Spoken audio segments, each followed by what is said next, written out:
పాత్రికేయ సోదరులకు నమస్కారం అండి.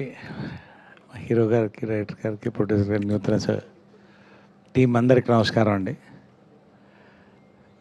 ఈ సంవత్సరం దాదాపు ఇప్పటి వరకు జనవరి నుంచి ఒక 12-14 కథలు విన్నానండి. ఇది రెండో సినిమా నేను యాక్సెప్ట్ చేసింది ఈ సంవత్సరానికి. అంటే ఎందుకు చెప్తున్నానంటే, ఒకటి మైత్రి ఆల్రెడీ జరుగుతుంది. అది నేను ప్రతి దాంట్లో చెప్తున్నా, మళ్ళీ చెప్తే అర్థమవుతుందండి. తెలుగు సినిమా ఈ రోజున కంప్లీట్ ట్రాన్స్ఫర్మేషన్లోకి వెళ్ళిపోయిందండి. Entertainment with novelty, connect to the audience ఉంటే, మంచి ప్రొడక్షన్ వాల్యూస్ ఉంటే, సక్సెస్ అనేది ఈ రోజున చిన్న సినిమా, పెద్ద సినిమా, మీడియా సినిమా లేదండి. దేని బలం దానికి ఉంది. అందులో ఇది ఒక సినిమా నేను నమ్ముతున్నా ఈ కథ విన్న తర్వాత క్లియర్గా. ఎందుకంటే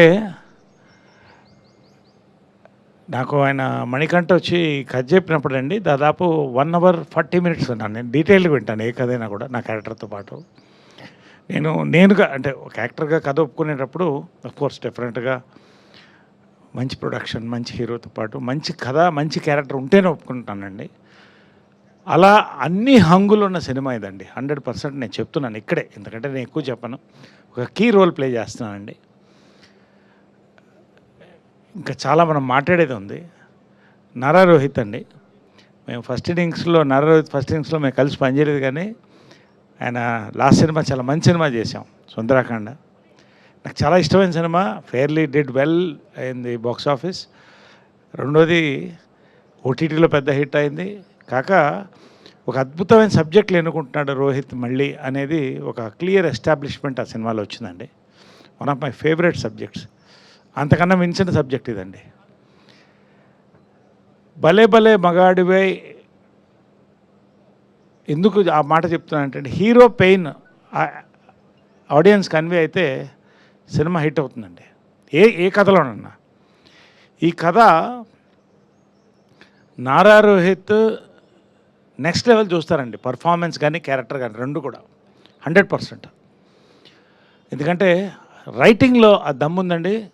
రోహిత్కి కొత్త క్యారెక్టర్స్ చేసే, అంటే డిఫరెంట్ క్యారెక్టర్ చేసే దమ్ముంది, ఎన్నుకునే దమ్ముంది, మంచి ప్రొడక్షన్ వాల్యూస్ అన్నిటితో స్టార్ట్ అవుతుంది సినిమా. చాలా పాజిటివ్ ఎనర్జీతో ఇవాళ కూడా స్టార్ట్ చేసామండి. మన నయన్ సారిక కూడా జనరల్గా ఈ సినిమాలో ఇంకొక బ్యూటీ ఏంటంటే, హీరోయిన్ క్యారెక్టర్ కూడా వెరీ యాక్టివ్ పార్టిసిపేషన్ ఉంటుంది సినిమాలో. అండ్ మెయిన్ కీ రోల్స్ ఏదైతే ఉన్నాయో, నావి కానీ ఇంకొన్ని రోల్స్ కానీ, they are a part of the film అండి. ఎక్కడ కూడా ట్రాక్ ఇవన్నీ ఉండవు. తప్పకుండా Rohit will carry the weight of this film and take it on his shoulders and succeed అనే నమ్మకం నాకు ఉంది. ఖచ్చితంగా దానికి బలమైన స్క్రిప్ట్ ఉంది, మంచి ప్రొడక్షన్ ఉంది. భరత్ చౌదరి గారు మంచి సినిమాలు తీశారు. ఈ సినిమాతో మరొక బెంచ్ మార్క్ అందుకుంటారండి నా నమ్మకం. వెంకట్ గారు కానీ మంచి టీం ఉంది వాళ్ళ. సో చాలా మాట్లాడేది ఉంది, ఎందుకంటే నేను మాట్లాడడం చాలా పాజిటివ్ నోట్తో, వెరీ పాజిటివ్ నోట్తో ఇవాళ ఈ ప్రెస్ మీట్ స్టార్ట్ అయిందండి. ఇంతే కాన్ఫిడెంట్గా నేను లాస్ట్ రిలీజ్ ముందు ప్రెస్ మీట్ కూడా ఇంతే కాన్ఫిడెంట్గా మాట్లాడతామండి. ఆ నమ్మకం నాకు. Thank you.